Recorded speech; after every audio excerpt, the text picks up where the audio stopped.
First at 4, jury continues deliberations today in the Christopher Schurr trial. Yesterday, the jury said they were deadlocked, but the judge told them to continue deliberating. Supporters of Christopher Schurr and Patrick Lyoya continue to demonstrate outside the courthouse as jurors are approaching 20 hours of deliberations on second-degree murder charges against the former Grand Rapids police officer. News 8's Duncan McLean joining us now live from the courthouse, outside the courthouse in downtown Grand Rapids with the latest, Duncan. Amber, Rick, it's been a similar story all day here in downtown Grand Rapids outside of the courthouse. Two sides of supporters mostly keeping their distance over the course of the day with occasional verbal dust-ups in the middle of the kind of demarcation zone between them. Police have only had to get involved once, and that was early this morning before 11 o'clock. Two officers from Wyoming rode their bikes across the street and successfully de-escalated a situation. We have not seen anything as serious as that in the hours since. Now, the crowd is larger and louder on the Lyoya side of things here, and they've been the more vulgar half of those verbal interactions so far, but those have gotten less and less frequent as the day wears on. It's started to get pretty warm out here. The sun is out, and both sides are starting to get anxious as they continue to await word from the jury inside. There have been more instances as the day goes on of civil discussion between the two sides among the more agreeable members of each camp and with the state police officers that have been the closest over the last couple of hours, stationed just across the street, a few of them coming into the fray to have discussions with the folks here. A lot of it not even about the trial or the wait, just about life and policing and this beautiful, gorgeous day that everybody is enjoying. We spoke with one of the Lyoya supporters who has been part of those civil discussions with the other side of supporters and the state police about the feelings outside the courthouse today. I don't necessarily have to agree with anyone's thoughts or how they feel, but I think respect is respect.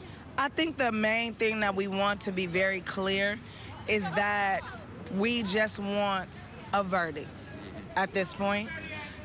This all is very emotional. It's very draining, physically, mentally, emotionally. But I think the main thing is it is important that we receive a verdict, period. The Schurr camp declined as a group to do any on-camera interviews, but shared similar sentiments there that they're just anxious for any word at all on this case. They did add, though, that the longer deliberation goes on, the more hopeful that it'll come out in support of Christopher Schurr. Our live coverage will continue throughout the evening here outside the courthouse as we await word from inside. We'll keep you updated here on air and online at woodtv.com as we hear more news. For now, live in Grand Rapids, Duncan McLean, News 8. All right, thank you, Duncan. And Professor Tracy Brain with Cooley Law School is joining us now. We continue to wait 20 hours in. So if there is a hung jury, do they reset the case, select a new jury? Yeah, so if this ends in a hung jury, then the judge will declare a mistrial and we'll start all over again. Do charges have to be refiled, or so it really starts? It really resets. Yeah. And it can be signed to a different judge? It would probably go back to Judge Bims, but it could be recent, but it'll probably go back to her. This, and I don't want to put you in a bad position, and I don't expect you to answer this about this jury, but to your knowledge, if you've got a group of people and they're having trouble coming to a conclusion,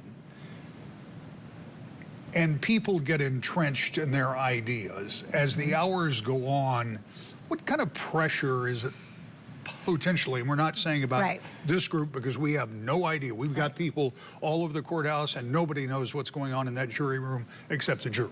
But is that a concern as an attorney or as a judge? Well, certainly, and like you said, we have no idea what's going on in the jury. There could be a couple of jurors that have concerns, and they're trying to work through those concerns. They could be entrenched in their opinions. We just don't know. But you're right, the longer it goes on, the more the pressure, whether perceived or real, is to come to, you heard the demonstrator saying, we just want a verdict. And I'm sure the jurors want to be done as well. And so you have to really be careful, like Judge Mims said, to guard against people voting against their conscience to kind of get it over with. And so hopefully they're being deliberate. I mean, it sounds like they're really, trying to hash it out. And how long could it continue? Will she allow them to continue deliberating? Yeah, so sometimes jurors deliberate for days on end. So it's unknown, when she would kind of stop them and ask them for a verdict. It's really up to them to talk as long as it takes for them to come to a unanimous consensus. And I should say that we are monitoring everything at the courthouse on a continuing basis. Some signals that they're movement and things that we can't quantify, but what we do know, it's going to last as long as it's going to last. And that's exactly right. It's going to last a lot. Like I said, the jurors, they're in control right now, at least of the decision making, right? It's in their court, and it's going to last as long as they take. All right. Thank you very much. Thank you. Yeah. As Rick said, we have covered every minute of this trial on Wood TV Plus and woodtv.com, and you can follow all the developments there. We will also bring you live coverage from the courtroom when jurors reach a verdict right here on Wood TV 8.